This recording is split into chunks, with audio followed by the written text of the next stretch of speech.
بسم الله الرحمن الرحيم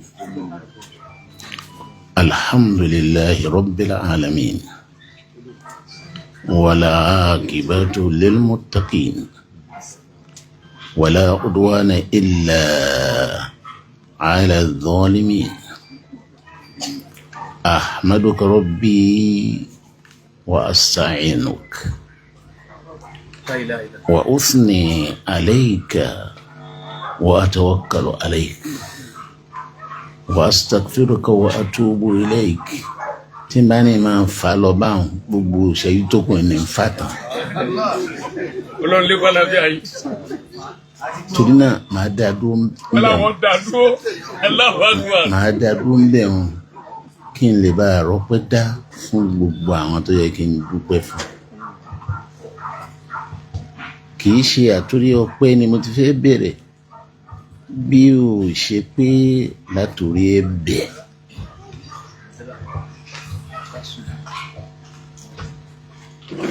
Mi ò fẹ́ kẹ́ ẹ tún ṣe nǹkan mi nígbà tójú wa ò fọ́ àbójú wa bọ́ ni gbogbo arákàtà ń ṣe ń bẹ̀rẹ̀ la jẹ́mẹ́ yóò wá ní Muhammad. Ẹ̀bẹ̀ tí mo fẹ́ bẹ̀ ni wípé mo ṣe gbogbo jàmá yìí ẹlòmíín lè má kà kẹ́ṣẹ́ kéèyàn fẹ́ ṣe ń tó báyìí centenary ustaz kó wá jẹ́ pé jọ gbogbo ìmúra wa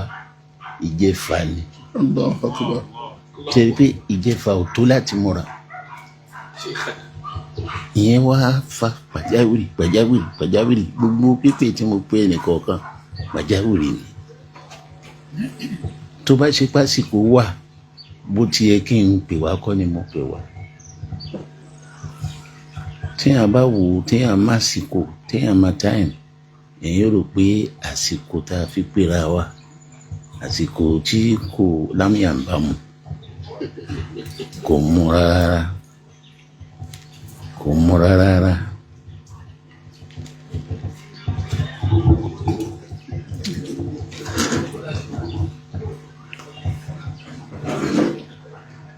Mo rò pé ti kárí báyìí àbí kí n mú eléyìí nìkan lọ. Èmi mú lọ́wọ́. Kí n má gbà lọ́wọ́ àfà mi. Ẹ̀jẹ̀ ní kí ó kò tó. Obìnrin rọrùn kẹ́nìkan rẹ̀ sọ̀rọ̀ nígbà tó wà mí. Eléyìí ló ní. Ìwà tẹ́lẹ̀ yìí bá da ló dájú. A ti ń gbọ́.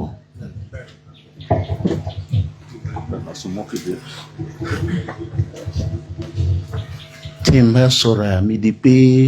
mo tó máa sọ̀rọ̀ kí bàbá wa àlíàgà máa bá mi gbé fóònù lọ́wọ́ tí a bá bẹ́ẹ̀ dọ́dọ̀ Ọlọ́run yóò yẹpẹrẹ ǹjẹ́ ìfi mọ yìí àwọn bàbá tí wọ́n sọ̀rọ̀ yìí àṣírí ni táwọn náà mọ̀ tí ń sì sọ fún yín. Hadith kò dì sí tí ń lòun ìmáàmù kí ló ṣẹlẹ̀ níjọ́ tí mo wá dọ̀ yín. Allahu Akbar. Tí mo plan hadith tí mo plan láti lò summa billahi alladhi la ilaha illa hu hadith tẹ̀ kó tiẹ̀. Káfí lè mọ yìí ẹni tí ń sọ̀rọ̀ yìí torí àpàlẹ́ lomi kì í sàpà tówó àpá wípé irú bàbá wa lè àgàn ṣe wá sí pẹ̀lú ọ̀rọ̀ tí wọ́n sọ ìwárí nǹkan àfẹ́rín bàbá mi instead àpà àwọn máa sọ pé àmùsùà bàbá mi á ní àmùsùà gbàtí yẹn yìí ṣàmùsùà àmọ́ bí tèmi fẹ́ lò sí ó yàtọ̀ síbi tẹ́ ẹ lò sí. Ibi tèmi fẹ́ lò sí ni wípé ẹni pé mo tẹ ọ̀pá wọlé ni mo ń sọ fún ìmáàmù akata ń jẹ ta àtàwọn jẹmọ tí mo bá lọ́dọ̀ wọn wípé ń fara pamọ́ fáwọn èèyàn pé kí n wá máa tẹ̀pá níwò yìí lọ́mọ ọdún mélòó. Astagfirullah kódà mo ṣe lọ́hùn lára ríro wípé n tó máa tẹ̀pá. Ṣùgbọ́n ara àwọn èèyàn tí wọ́n ń kí mi tí wọ́n ń ṣe wáàsí fún mi bẹ́ẹ̀ mo ti mọ̀ wípé Allahu Akbar àṣẹ ti tẹ ọ̀pá òun ṣíṣe kẹ́jẹ́kẹ́jẹ́ ní àsìkò yìí tẹ wá wo ọwọ́ mi ti ń mì owó ti ń mì òun owó wípé àsìkò ń súnmọ́ àwọn èèyàn wọn pé ẹ má sọ bẹ́ẹ̀ mọ́ tí n máa ń sọ̀rọ̀ kú tẹ́lẹ̀tẹ́lẹ̀ pé bá kú lọ́la kò ṣe nǹkan kan àwọn èèyàn máa pé ẹ máa ń sọ̀rọ̀ kú báyìí kò tí ì yá láyé gbogbo ẹ̀ lọ́la náà dókítà gbogbo ẹ̀ lọ láti sọ pé kò tí ì yá ṣùgbọ́n fìrífìrí ikú ustaz mo rí bí ìjẹta látọjú oorun mo kàn ké wá tí mo pé la ilaha illallah tí mo ké wá bíi pé nǹkan kan fẹ́ ṣẹlẹ̀ tó fẹ́ ṣèyàn mo wá ṣe la ilaha illallah for almost 1 hour mo kúrò lórí la ilaha illallah mo wá bá dìbì la ilaha illallah la ilaha tí ń dákẹ́ mo wá dìran àwọn ará ní wọn wò mí now ìfẹ́ kú ya torí ọjọ́ ti lọ ibi tí mo ní mi lò sí mo lo àdéhìsì kù sí ìyẹn sí abdi gbádùn rẹ bẹ́ẹ̀ ti gbádùn rẹ Allahu Akbar. Ọlọ́run fẹ́ pè wá wá pè wá ní abdi mọ̀kánà tó ga lọ́rùn gbé a lọ. Allahu Akbar. Manta turidu ìwọ ń fẹ́ èmi náà Ọlọ́run náà ń sì ń fẹ́ wa ma yakunu illa ma urid títa ni yóò wá ṣe tọ́lọ́ ni yóò ṣe fa in sallimtali fima aradtu kílẹ̀ tí kò tẹ̀lé kàfẹ́yìtùkà fima turid nígbà tó ti gbà fẹ́mi òun gbogbo ohun tó máa ń fẹ́ màá ní kó máa ṣe é ṣe ṣùgbọ́n mo fẹ́ kẹ́ gbádùn àdísì ń délẹ̀ wà iná tó sàlẹ́mìlì fima uridu tó o bá gbà fẹ́mi Ọlọ́run ntọ́ ń fẹ́ wọn àtàbùtùkà fima turid.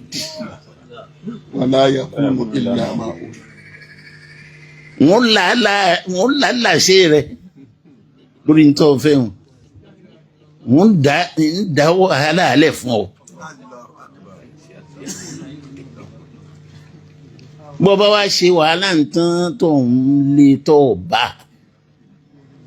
tó ń lù tí ò yọ lẹ́yìn tó ti ṣe tí ò yọ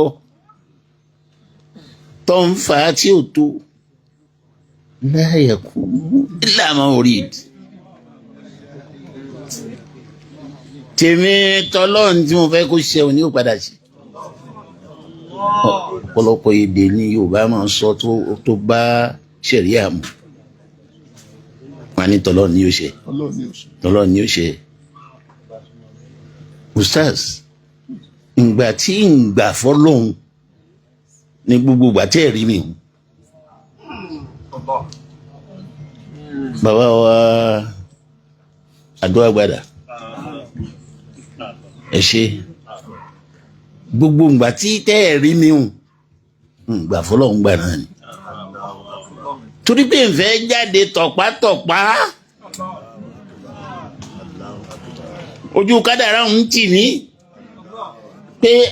at 70 ṣé mo ti wọ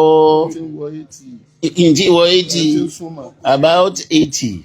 tí àwọn bàbá wa wí lẹ́ẹ̀kan about 80 ni mo wà ní 76 báyìí ni wọ́n ń tì mí lójú pé kí n máa tẹ ọ̀pá ní 76 tí n bá jáde sí níbo ni kí n fojú sí bí ìgbà bá ní tí ò dáa kan lọ́lọ́run ṣe fún mi ṣùgbọ́n ọjọ́ tá a bímọ tí afáwa àríṣẹ́ ìṣọlá ẹ̀rí pé ìtúntún tí àlàfi bọ́ àlàfi àpẹẹrẹ náà gbogbo tí ń sọ ń sìn tí ń pa ẹ́ lẹ́rìn hùn lẹ́yìn tí mo gbà fọlọ́ ni Allahu akbar. torí pé mo rí i pé lára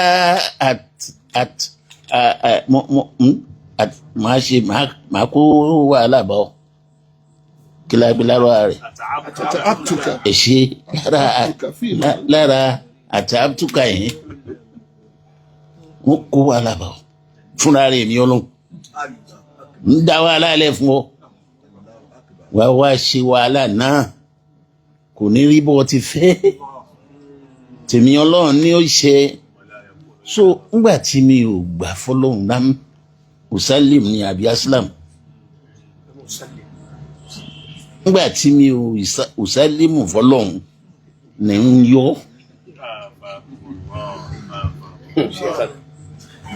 ní ń yọ pé kẹ́ ẹ má máa ti ń ṣe mí.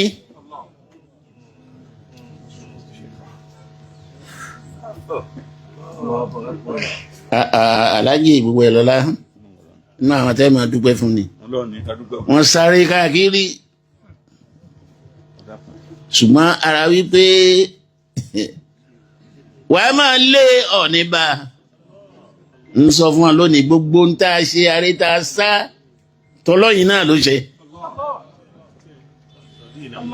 kò torí gbogbo wàhálà tá à ń ṣe tá a ti ṣe àbúrò mi náà wà ń bí Ọládòṣù Abdulwahab mamdo náà lé ní ilé una sáré ibi ọmọ àyà dáadáa Ọlọ́run ò sì gbà pé àfi ká gbà fóun nígbà tá a wá bímọ òun Ọlọ́run wá fi ọmọ náà dùn mí nínú torí pé ẹ̀rù bíbí ọmọ wọn bà mí nítorí pé ọjọ́ rẹ̀ pé lọ́dọ̀ tí wàá ń bí ọjọ́ òsì pé lọ́dọ̀ Ọlọ́run Allahu akbar. ó wá lé bí ọ̀sẹ̀ méjì ṣẹ́ẹ̀sì mọ̀ pé bí ẹ̀dá àwa ó ti máa ro nǹkan kí nǹkan yóò kó dààmú ara pé n kò dààmú bọ́ náà nù Allahu akbar. ara pé n kò dààmú bọ́ dààmú wọ́n máa rò pé àbó ni ní òbí ni àbọ́lá ni níjọ́ téèyàn bá rò pé yóò bí tí ò bí wàhálà ni àbẹ́nìkan ló wá ń di ẹ̀ ní èrò kéèrò yìí ó ṣe lọ́n lọ kárẹ̀ ṣùgbọ́n gbà mo gbà fọlọ́run pé ìyá Mubaraku wọ̀lá ìyàwó dáadáa ni Allahu akbar. ṣe mọ̀ pé ń gbọ̀n ẹni bá fẹ́ bá mi sòótọ́ ọ̀rọ̀ ẹni tẹ́ tó bá ń wọ ọwọ́ yìí ń gbọ̀n ńgbà tí ustaz ńgbà tí n ti gbà ìfẹ́ ńgbà tí n bá wà níbi kan tẹ́ bá ẹnì kí n sọ̀rọ̀ mo sì mọ̀ pé tí n bá sọ̀rọ̀ ọ̀rọ̀ lè yàyàkúyà torí a máa ya Allahu Akbar. iná fẹ́ gbé ọwọ́ pamọ́ àìgbàfọ́lọ́ náà ni Allahu tí a rí pé fúnra ara mi mo tó wà sílé ara mi pé ọwọ́ ń gbọ̀n kó tó dọ̀rọ̀ ẹ̀yìn gbọ́lọ́ ọba tóbi ẹlòmíì ò mọ tí ń ṣe mí tí ń pé hypertension ni àbí stroke ni ẹlòmíì ti ń ronú stroke kódà mo lọ bi àwọn doctor mi pé doctor what are we treating nígbà tí n lọ tí n sá wọn sá ń kó oògùn fún mi what are we treating akbar. ó wá ya doctor lẹ́nu pé why this question mo nítorí pé àwọn tí ń gbọ́ lórí rédíò àti tí ń ka in the literature ó jọ stroke ẹ máa rí àwọn míì tí wọn àtàwọn tí wọn sọ pé kọ́wọ́ máa wá rírì ọwọ́ mi wá rírì.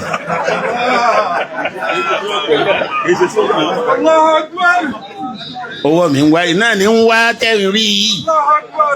abẹ́ẹ̀ rí ni ń wá yìí ẹsẹ̀ mi ò sì ránlẹ̀ wọ́n máa sọ pé kẹ́ ẹ máa rìn kó má balance ìrìn mi ò balance mọ́ tí ìṣẹ́jú mélòó ló kù tí n bá ka experience tí n ní experience yìí tó wá mú mi gbà fọlọ́hún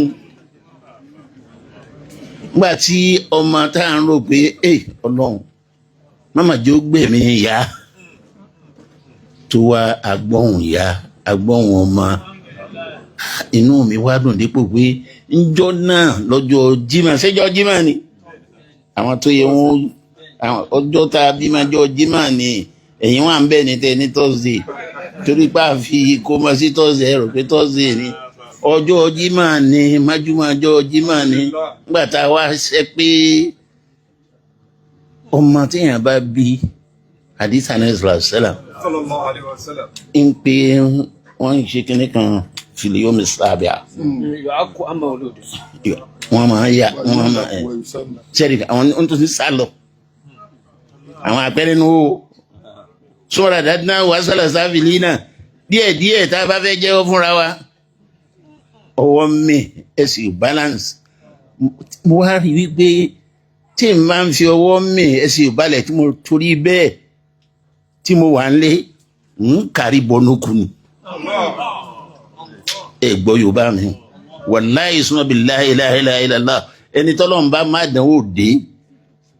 tí ò bá kíìsì àdáwò kó gbà á kọ́ fàmára yóò ronú kù ni ẹ gbọ́ Yorùbá yìí.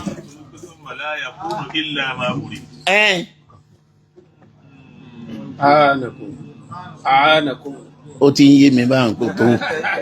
ó ń yé mi bá ń kó tó nígbà tí àwọn èèyàn máa ń ṣe àánàkùn lọ lódì subhana rabbika. Ẹ já gbọ́dọ̀ tóbi lẹ́ẹ̀kan náà.